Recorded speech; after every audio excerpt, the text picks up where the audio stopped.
이게 뭐 하는 짓이야? 우리 가정 파탄 내려고 작정했어? 저도 몰랐어요. 저도 피해자예요. 3년 동안 속아왔다고요. 거짓말 마. 알면서 꼬드긴 거잖아. 네가 더 악질이야. 저한테 화풀이하지 마세요. 진짜 잘못한 건 당신 남편이에요. 진실은 외면당했고 상처는 더 깊어졌다. 대체 그녀들에게 무슨 일이 있었던 걸까? 유나는 대전의 한 대형 학원에서 수학 강사로 일하고 있었다. 매일 저녁 7시부터 밤 10시까지 이어지는 수업, 학부모 상담, 교재 연구로 바쁜 나날을 보냈지만 주말만 되면 그녀의 얼굴엔 환한 미소가 피어났다. 부산에 있는 연인 태준을 만나러 가는 날이었기 때문이다. KTX를 타고 2시간. 부산역에 내리면 언제나 태준이 먼저 와서 기다리고 있었다. 오느라 힘들었지? 배고프지 않아? 그의 첫 마디는 늘 유나를 향한 걱정이었다. 태준 역시 부산의 한 입시학원에서 영어를 가르치고 있었다. 두 사람은 3년 전 교육 박람회에서 처음 만나 첫눈에 서로 호감을 느꼈다. 그날 이후 두 사람은 자연스럽게 연락을 주고받기 시작했다.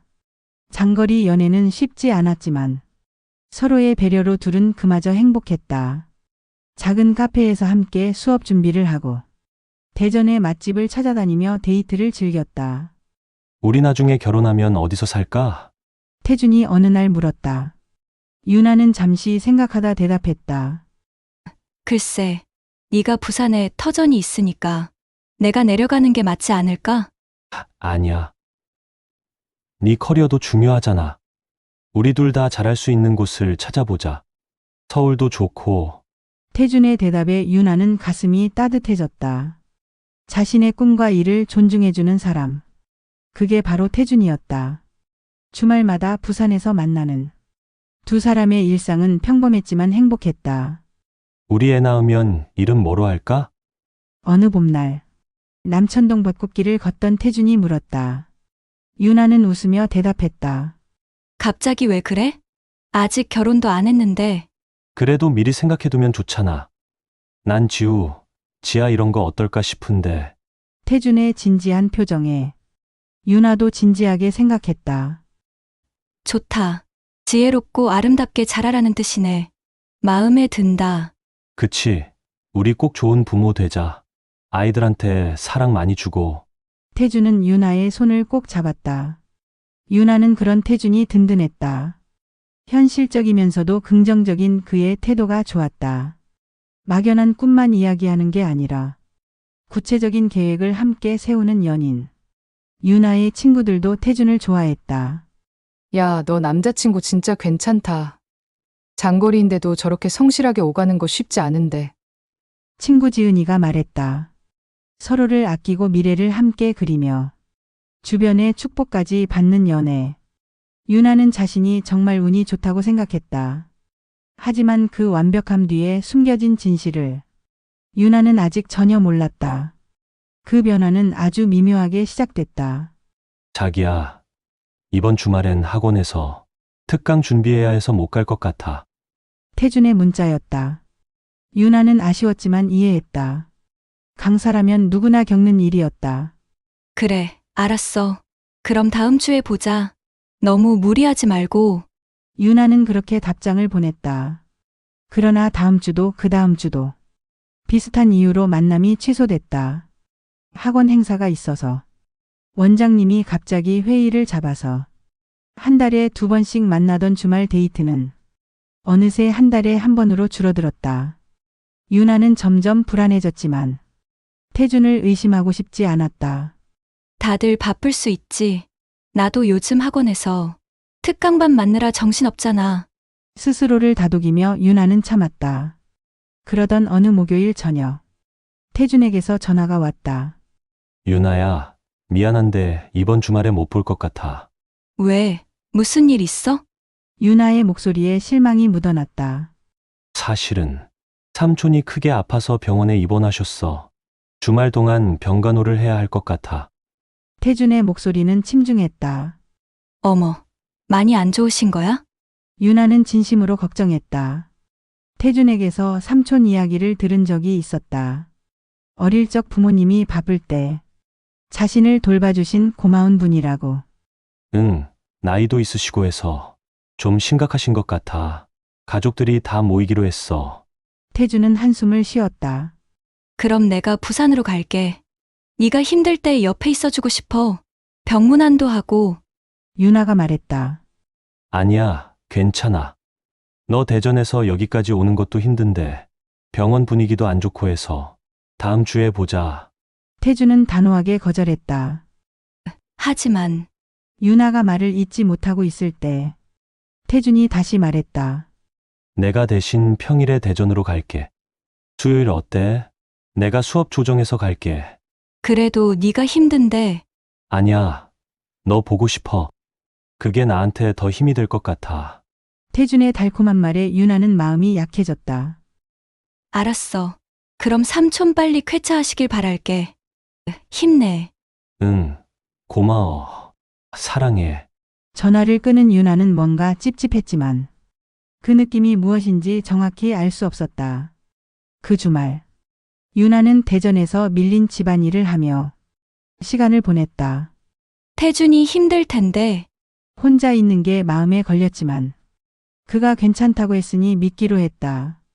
일요일 저녁 유나는 침대에 누워 휴대폰을 보고 있었다. 인스타그램을 무심코 넘기다가 한 게시물에서 손이 멈췄다. 태준의 대학 동기 민수의 스토리였다. 화려하게 꾸며진 결혼식장 사진. 오늘 진짜 행복한 날이었다. 형, 축하해. 그런데 그 사진 속에 신부 옆에 서 있는 남자가 이상하리만치 낯익었다. 유나는 화면을 확대했다. 심장이 쿵 내려앉았다. 그것은 분명 태준이었다. 정장을 말끔하게 차려입고 환하게 웃고 있는 태준. 아니야, 다른 사람일 거야. 유나는 스스로에게 말했다.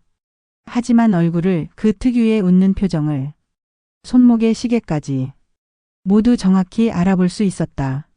손이 떨렸다. 민수의 다른 게시물들을 확인했다. 그리고 또 다른 사진을 발견했다. 예식장 밖에서 찍은 단체 사진. 그 중앙에 신랑 예복을 입은 태준이 신부와 함께 서 있었다. 신부는 새하얀 드레스를 입고 태준의 팔짱을 끼고 있었다. 두 사람 모두 행복한 미소를 짓고 있었다. 캡션에는 이렇게 적혀 있었다. 태준이 형 결혼 진심으로 축하합니다. 오래오래 행복하세요. 유나는 휴대폰을 떨어뜨릴 뻔했다. 숨이 막혔다. 이게 무슨 일인지 이해할 수 없었다. 삼촌 병간호? 병원. 머릿속이 하얘졌다.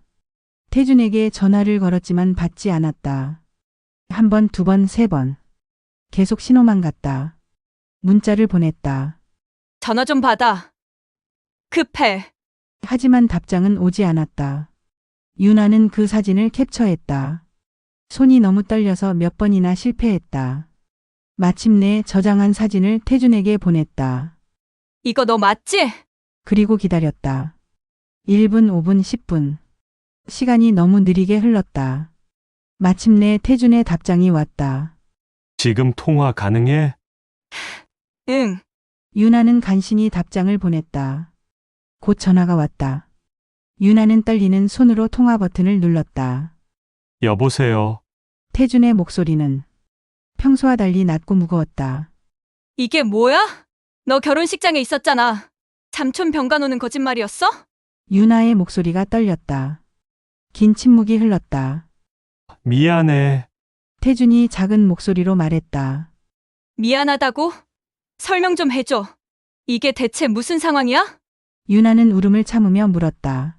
그게 사실은 태준은 말을 더듬었다. 유나야.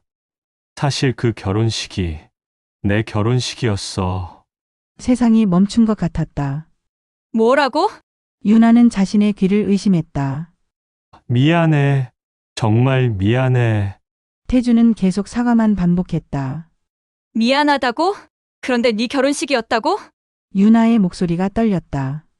나랑 사귀면서 다른 사람이랑 결혼을 했다는 거야? 유나야. 들어봐. 이건 내가 선택할 수 없는 상황이었어. 부모님이 정해주신 거였고, 나도 어쩔 수 없었어. 태준이 변명을 늘어놓기 시작했다. 어쩔 수 없다고? 그럼 나한테라도 말을 했어야지. 우리가 뭐야? 3년을 만났는데. 유나는 소리쳤다. 말하려고 했어. 정말 말하려고 했는데, 네가 너무 힘들어할까봐. 태준의 목소리는 점점 작아졌다. 힘들어 할까봐? 지금보다 더 힘들 수 있을 것 같아? 유나는 눈물이 쏟아졌다. 너 진짜 최악이야. 어떻게 사람을 이렇게 속일 수가 있어? 유나야. 하지만 내가 너를 사랑한 건 진심이었어. 지금도 너를 사랑해. 태준이 말했다. 유나는 그 말에 더욱 분노했다. 사랑? 사랑이라는 말을 입에 담지도 마. 사랑하는 사람한테 이렇게 하는 거야? 나도 괴로워. 이 상황이 나도 힘들어. 태준이 말했다. 네가 괴롭다고? 웃기지 마. 네가 만든 상황이잖아. 유나는 전화를 끊어버렸다. 아무것도 할 수 없었다. 머리가 복잡했고 가슴이 답답했다. 휴대폰을 다시 켰다. 태준과의 대화창을 열었다. 수많은 사랑해 보고 싶어. 우리 결혼하면 같은 메시지들이 스크롤을 채우고 있었다. 그리고 가장 최근 메시지들을 확인했다. 지난 토요일 저녁. 바로 그 결혼식 날 밤에 온 메시지였다. 자기야, 오늘 밥 먹었어? 나 지금 집에 가는 중이야. 오늘 하루 진짜 힘들었어. 곧 보러 갈게. 조금만 기다려줘. 사랑해, 내 전부야. 유나는 구역질이 났다. 결혼식을 올리고 신부와 함께 있으면서도 자신에게 사랑한다는 메시지를 보낸 거였다. 얼마나 치밀하게 이중생활을 해온 거지? 얼마나 많은 거짓말을 한 거지? 유나는 과거를 떠올렸다. 주말마다 만나자던 약속이 자꾸 취소되던 이유. 몸이 안 좋아서. 갑작스러운 회의라던 변명들. 모두 거짓말이었다. 그 시간에 태주는 다른 여자와 데이트를 하고 결혼 준비를 하고 있었던 것이다. 모든 게 거짓이었다. 처음부터 끝까지. 유나는 침대에 쓰러졌다. 눈물이 멈추지 않았다. 3년이라는 시간이 한순간에 무너졌다. 휴대폰이 울렸다. 태준이었다. 받지 않았다. 계속해서 전화가 왔지만 모두 무시했다. 문자가 쏟아지기 시작했다. 유나야, 제발 전화 좀 받아줘. 내 말 좀 들어봐. 설명할게.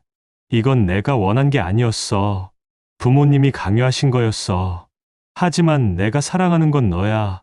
유나는 그 모든 메시지가 혐오스러웠다. 다음 날 아침. 유나는 출근하지 못했다. 학원에 아프다고 연락을 했다.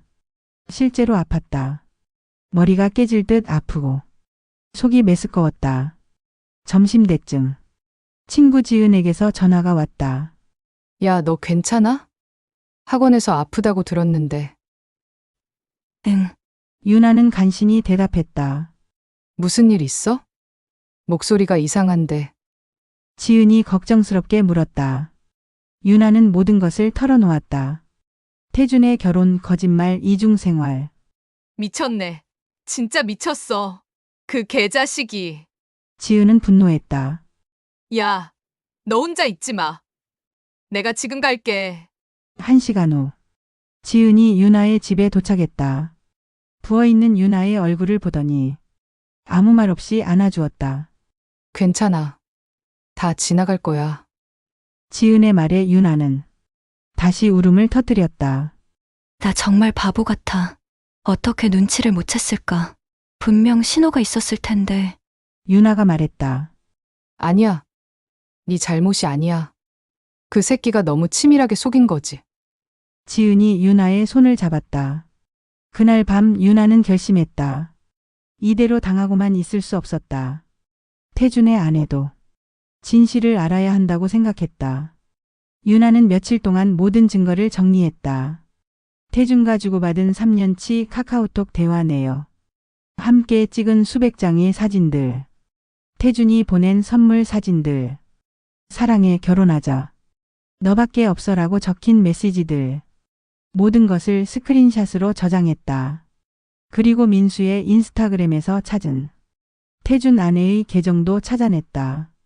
프로필에 적힌 이메일 주소를 확인했다. 유나는 긴 이메일을 작성했다.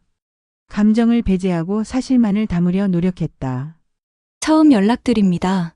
저는 지난 3년간 태준 씨와 연인 관계였던 사람입니다.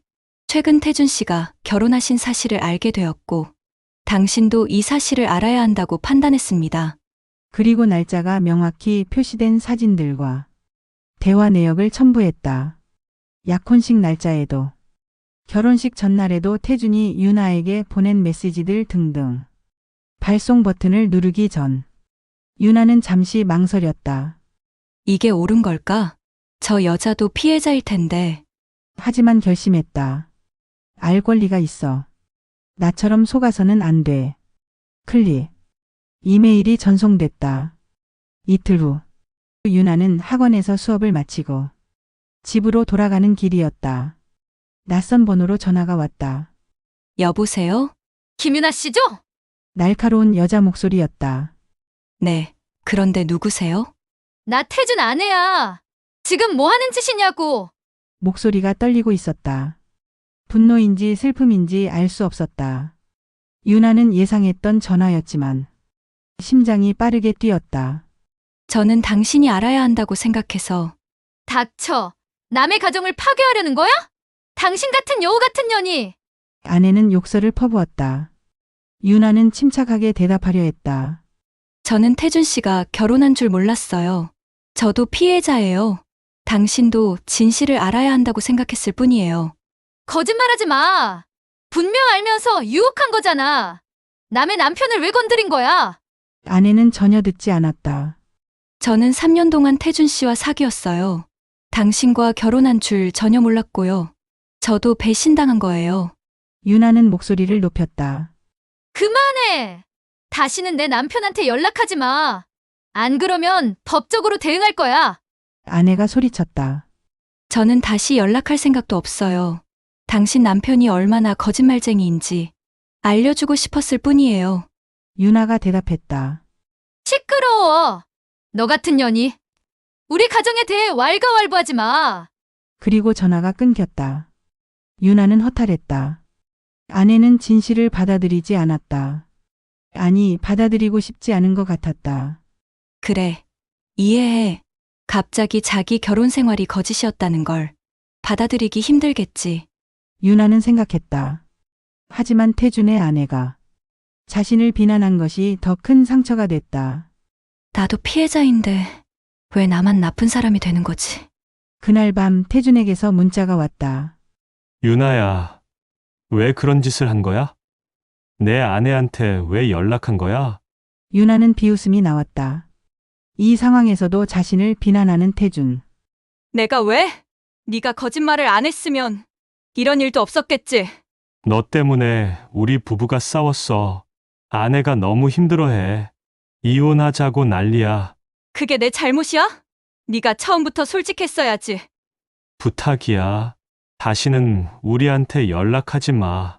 제발 그냥 놔줘. 유나는 더 이상 답장하지 않았다. 그리고 태준의 번호를 차단했다. 일주일 후 친구 지은이 유나에게 전화했다. 야, 너 부산 쪽 소식 들었어? 지은의 목소리가 심각했다. 무슨 소식? 태준 그 새끼 말이야. 학원에서 잘렸대. 지은이 말했다. 뭐, 유나는 놀랐다. 내가 부산에 아는 언니한테 들었는데 태준이 일하던 학원에 소문이 쩍 퍼졌대. 결혼하면서 다른 여자랑도 사귀고 있었다고. 학부모들이 난리 났다더라. 유나는 복잡한 감정이 들었다. 통쾌한 동시에 씁쓸했다. 학부모들이 항의했대. 그런 사람한테 우리 애들을 맡길 수 없다면서. 결국 학원 원장이 태준을 자르기로 했대. 지은이 계속 말했다. 그래. 유나는 짧게 대답했다. 잘 된 거야. 그런 쓰레기는 그렇게 되는 게 맞아. 지은이 단호하게 말했다. 하지만 유나는 기쁘지 않았다. 복수가 시원하지 않았다. 여전히 가슴은 아팠고 배신감은 사라지지 않았다. 그날 밤 유나는 잠들지 못했다. 침대에 누워 천장을 바라보며 지난 3년을 떠올렸다. 행복했던 순간들이 이제는 모두 거짓처럼 느껴졌다. 진심이었던 순간이 단 한 번이라도 있었을까? 유나는 스스로에게 물었다. 하지만 답을 알 수 없었다. 새벽 4시가 넘어서야 잠이 들었지만 악몽을 꾸었다. 태준이 웃으며 다른 여자와 손을 잡고 걷는 꿈. 유나가 소리쳐도 태준은 뒤돌아보지 않았다. 식은땀을 흘리며 깼다. 시계를 보니 아침 6시. 다시 잠들 수 없었다. 출근 준비를 하며 거울을 봤다.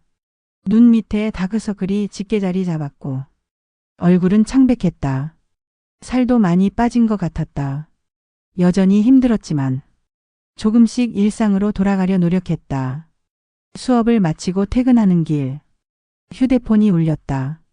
모르는 번호였다. 여보세요? 유나 씨죠? 저 태준 아내예요. 목소리가 지난번과는 달랐다. 차분하고 조용했다. 유나는 긴장했다. 네, 무슨 일이세요? 사과하고 싶어서요. 지난번에 너무 심하게 말했어요. 죄송해요. 아내의 목소리에 진심이 담겨 있었다.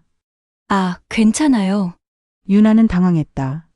사실은 이혼하기로 했어요. 유나 씨가 보낸 자료들 보고 더 이상 못 믿겠더라고요. 아내가 말했다. 그랬군요. 유나 씨도 많이 힘드셨죠? 저도 처음엔 화가 나서 유나 씨한테 화풀이했는데 생각해보니 유나 씨도 피해자였어요. 아내의 목소리가 떨렸다.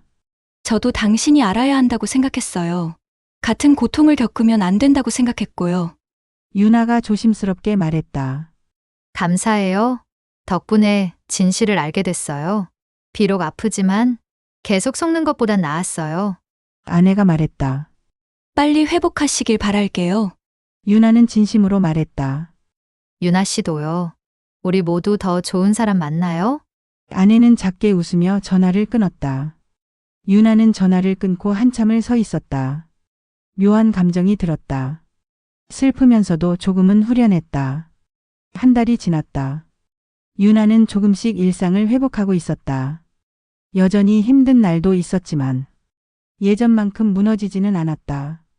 어느 날 친구 지은에게서 전화가 왔다. 야, 너 태준 소식 들었어? 지은이 물었다. 아니, 무슨 소식? 유나는 더 이상 태준에 대해 관심이 없었지만 물었다. 완전 망했대. 직장도 잃고 이혼도 당하고 친구들도 다 등 돌리고. 지은이 말했다. 그래. 유나는 담담하게 대답했다. 심지어 부모님한테도 혼났대. 부모님이 주선한 결혼이었는데 태준이가 그렇게 사고를 쳐서 집안 망신시켰다고. 엄청 혼났다더라. 지은이 계속 말했다. 그렇구나. 근데 너 진짜 괜찮아? 복수한 기분 안 들어? 지은이 물었다. 아니, 별로. 그냥 허무해. 그 사람이 망하든 잘 되든. 이제 상관없어. 나는 내 인생 살아야지. 유나는 진심으로 말했다. 그래, 맞아. 그게 제일 중요하지. 지은이 동의했다. 실제로 태준의 상황은 최악이었다. 학원에서 해고당한 후 다른 학원에 지원했지만 소문이 퍼져서 어디서도 받아주지 않았다. 선생님 인성이 중요한데 그런 전력이 있는 분은 곤란합니다. 모든 학원에서 같은 대답이 돌아왔다. 친구들은 모두 연락을 끊었다. 민수를 비롯한 대학 동기들, 학원 동료들 모두 태준을 외면했다. 너 때문에 우리까지 욕먹었어. 네가 우리 친구인 게 창피해. 한 친구가 마지막으로 남긴 메시지였다. 부모님도 실망했다. 네가 원해서 결혼시켜준 건데 어떻게 그렇게 할 수 있니? 우리 얼굴에 먹칠했어. 아버지는 분노했다. 태준은 혼자가 됐다. 직장도 가족도 친구도 없는 상태. 그제야 자신이 무엇을 잃었는지 깨달았다.